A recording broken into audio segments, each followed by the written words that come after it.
Right, so for over 4 decades now, Western governments and Israeli leaders have warned the world of an impending Iranian nuclear bomb. Benjamin Netanyahu has personally been touting this for at least 3 decades all by himself, to even comical levels, holding up cartoon bombs at the United Nations. American presidents have spoken of all options being on the table, and sanctions have crippled Iran's economy in the name of non-proliferation. Yet while Iran has endured suspicion and sabotage and war threats, the West's go-to bad guy to cartoonish levels of ridiculousness as they are, a far quieter truth has gone completely ignored. Iran does not possess nuclear weapons, has never tested one, and has repeatedly renounced their development. Therefore, it shouldn't be a surprise to hear, though I'll be surprised if you have heard about this, given how grossly underreported their latest diplomatic initiative is, that Iran is now actively seeking to partner with Japan to lead a global movement for the abolition of all weapons of mass destruction, reaffirming a long-standing doctrinal and legal stance against nuclear armament. Not only is this entirely in keeping with their historical position on nuclear armament, but it brilliantly exposes all of the deceit at the heart of pro-Israel nuclear narratives against them, and forces the world to confront the double standards of Western non-proliferation policy instead. Iran have flipped the script back on Israel and the West, so no wonder the mainstream media are all avoiding this story. Right, so Iran and nuclear weapons. It's still a topic being hammered at us by the mainstream media, even though it really is a complete non-story. And just to make that clear, Iran have taken a rather clever step. They do seem to enjoy making the West look craven and dishonest, and when it is so easy, wouldn't you do likewise to your critics, quite frankly? But Iran's disarmament initiative is not only consistent with its long-held position against nuclear weapons, it also decisively unmasks the dishonesty of the Israeli and Western framing of Iran as a nuclear threat. This initiative, if we take it within the broader context of Iran's religious and legal and diplomatic postures, it's a long-standing anti-nuclear weapons stance, and contrasts that with Israel's nuclear opacity and defiance of global norms, and the deliberate distortions that have long governed international discourse on nuclear proliferation in the Middle East especially, and particularly when it comes to Iran, they just all fall apart completely. Iran is a founding signatory to the Treaty on the Non-Proliferation of Nuclear Weapons, the NPT, having ratified the treaty all the way back in 1970. As per its obligations under the NPT, Iran committed never to acquire or develop nuclear weapons and agreed to subject all its nuclear activities to the safeguards and verification mechanisms of the International Atomic Energy Agency, the IAEA. As the UN Office for Disarmament Affairs affirms, the NPT rests on 3 pillars: non-proliferation, disarmament, and the peaceful use of nuclear energy. Iran has consistently emphasized its rights under the 3rd pillar while upholding its responsibilities under the 1st. The second one has simply never applied to them. Central to Iran's rejection of nuclear weapons is a religious decree, that fatwa that was issued by Ayatollah Ali Khamenei. In a speech delivered to the people of East Azerbaijan and reiterated on multiple occasions, Khamenei stated unequivocally that the use, stockpiling, or development of nuclear weapons is forbidden under Islamic law. This fatwa, unlike many Western perceptions of clerical edicts, carries legislative and binding force within Iran's political structure. It is a theocracy, after all. As Khamenei declared, we consider the use of such weapons as haram. They are religiously prohibited, in other words, and believe that it is everyone's duty to make efforts to secure humanity against this great disaster. This theological position is not an afterthought or a diplomatic maneuver. It reflects a deeply rooted doctrinal philosophy that aligns with humanitarian principles and Islamic jurisprudence. In a world where nuclear deterrence is often framed in secular, utilitarian terms, Iran's fatwa represents a moral counter-narrative grounded in a faith-based ethic of restraint. This sets Iran apart not only from its regional adversaries, but from all nuclear-armed states that attempt to rationalize having their arsenals. So despite the chorus of accusations, and multiple IAEA reports have confirmed the absence of any evidence that Iran has diverted nuclear material to weapons use. The IAEA's final assessment concluded that while Iran had conducted some feasibility studies with potential military dimensions before 2003, these activities did not progress to the level of a viable weapons program and had ceased years before, even following the collapse of the Joint Comprehensive Plan of Action, the JCPOA, after the US withdrawal from it in 2018. Iran's enrichment activities have remained under declared safeguards, and no credible evidence of weaponization has ever emerged. It's crucial to distinguish between technical capability and intent, though. Iran's enrichment to 60% purity is often cited as evidence of breakout capacity, But weapons-grade uranium requires over 90% enrichment, and no diversion of material has occurred. The continued conflation of enrichment with weaponization serves to maintain a narrative of imminent danger rather than reflect scientific or legal realities. And now Iran is seeking to confront and debunk such narratives for good, and doing so in such a way as to flip the argument right back on many of their accusers. In news that came out yesterday and has again come out in other publications today, Iran's Foreign Minister Abbas Araghchi has called upon Japan to join Iran in leading a global push to abolish all WMDs. Writing in Japan's influential Asahi Shimbun and echoed in Iranian media including Press TV, Tasnim News and Borna, Araghchi invoked the shared suffering of the Iranian and Japanese people, victims of chemical warfare and atomic bombing respectively, to build a moral alliance for universal disarmament as Japan make ready to remember the events of the atomic bomb drops on Nagasaki and Hiroshima, the 80th anniversary of which is this coming week. Araghchi told his Japanese counterparts that Iran and Japan have both endured the horrors of weapons of mass destruction, Iran being victims of Saddam Hussein's chemical attacks, notably in Sardash, Japan the only nation to have suffered a nuclear bombardment. So the point was made that given their shared histories, it should oblige both nations to lead the global call to end all WMDs. This proposal is not a departure from Iranian policy, but its culmination. Iran's moral posture against WMDs has always been rooted in experience and principle. The Iran-Iraq war saw Saddam Hussein's forces deploy chemical weapons with US support and Western indifference. At that time, he was their mate. Iran's response was neither retaliation in kind nor pursuit of a nuclear deterrent, though, but a deepened commitment to multilateral disarmament still.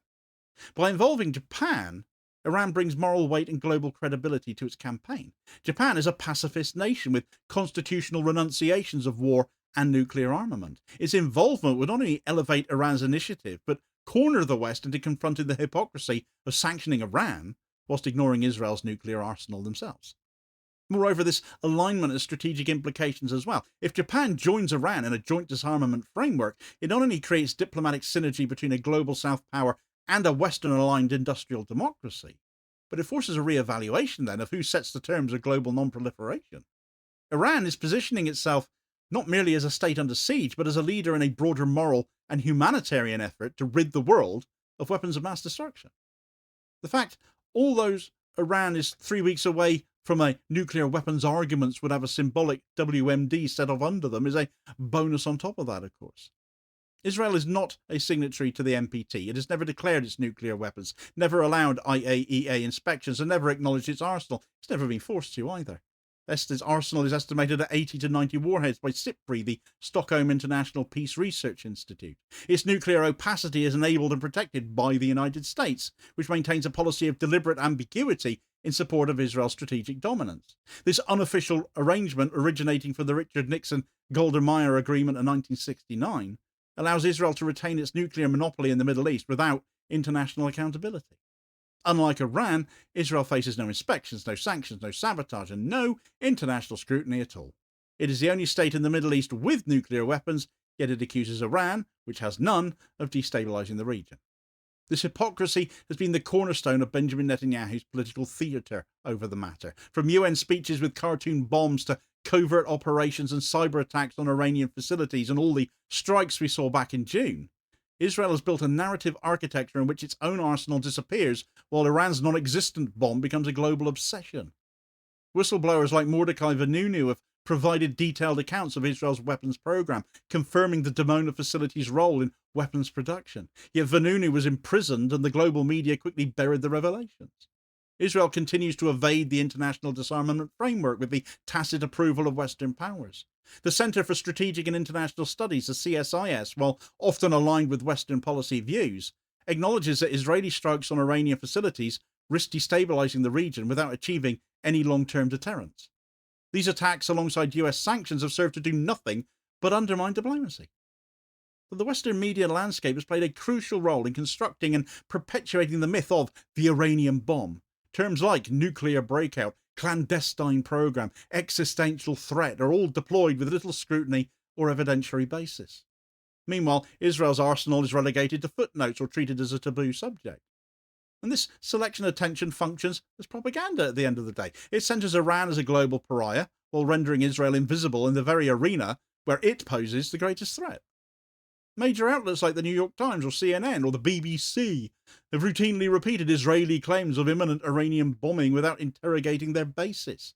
Think tanks like the Foundation for Defense of Democracies, the FDD, and Washington Institute for Near East Policy serve as echo chambers for pro-Israel talking points, amplifying threat narratives while erasing the context of Iran's NPT membership, IAEA cooperation, and fatwa-based prohibition on nuclear weapons.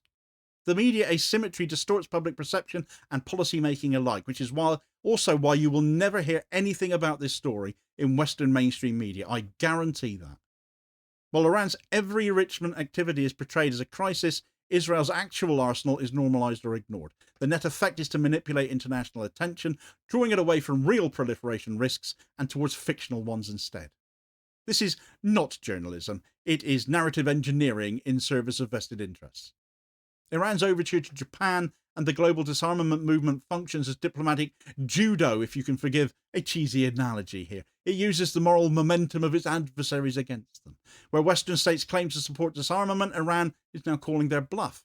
Where Israel claims to fear Iranian WMDs, Iran calls for an end to WMDs altogether. Where the West weaponizes the NPT against Iran, Iran reclaims it to demand universal compliance with it. So this is not a soft power rebranding exercise, it's a direct challenge to the legitimacy of the post-World War II nuclear order, in which the haves dictate terms to the have-nots while violating every principle they claim to uphold. Iran's move is both bold and it is grounded. It cannot be easily dismissed as insincere without exposing the insincerity of those who claim to champion non-proliferation, which is why the media will ignore it. Moreover, Iran's initiative highlights the failure of nuclear-armed states to honour their Article 6 obligations under the NPT, namely to pursue negotiations in good faith toward disarmament. While Iran complies with its obligations as a non-nuclear state, the 5 permanent UN Security Council members, namely the US, UK, France, Russia and China, have expanded or modernised their arsenals. By contrast, Iran's disarmament call brings the treaty back to its moral core: mutual restraint and universal accountability. Who are really the grown-ups in the room here, eh? Iran's call comes at a time when global South nations are increasingly rejecting Western double standards. From Latin America to Africa and Southeast Asia, there's a growing awareness that nuclear norms are selectively enforced. Iran's partnership with Japan could galvanize a broader coalition to demand that all nuclear states, including the US, Russia, China, France, the UK, India, Pakistan, North Korea, and Israel, be held to the same standard. So in this context, Iran is not an outlier, it's a bellwether. Its consistent adherence to non-proliferation norms, despite enormous pressure, is more credible than the selective outrage of those who arm Israel whilst isolating Tehran. As UN records have shown, Iran has supported every major multilateral disarmament resolution going, including those that have been blocked by the US and Israel. Countries within BRICS, or the Non-Aligned Movement, the NAM, or the Group 77 Nations, the G77, have all expressed increased frustration with Western manipulation of the non-proliferation regime. Iran's disarmament diplomacy could serve as a rallying point for a multipolar coalition advocating for equitable enforcement of nuclear norms. The involvement of Japan adds legitimacy and bridges the gap between traditional Western allies and the global South. Iran's push for global disarmament in partnership with Japan is not a diversion from scrutiny, it's a demand for scrutiny of everyone equally. It's a reaffirmation of Iran's religious, legal and moral opposition to nuclear weapons. And it's a potent exposure of the sham non-proliferation narrative pushed by Israel and its Western allies. The Iranian bomb is a fiction, sustained not by uranium but by propaganda, by the silence around Israel's arsenal, and by a Western media ecosystem that punishes those who expose the imbalance. If nuclear weapons are a threat to humanity, then all who possess them must be challenged for that.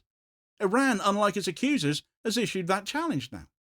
The question now is whether the world will listen, or even hear about this if the media does as I expect, or continue to fear the weapon that wasn't, while ignoring the ones that are.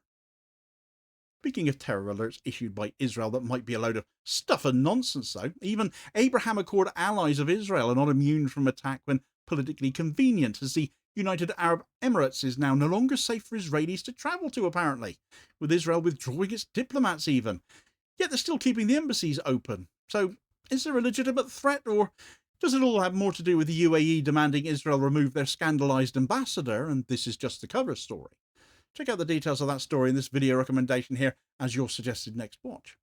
please do also hit like, share, and subscribe if you haven't done so already, so as to ensure you don't miss out on all new daily content, as well as spreading the word and helping to support the channel at the same time, which is very much appreciated, holding power to account for ordinary working class people, and I'll hopefully catch you on the next vid.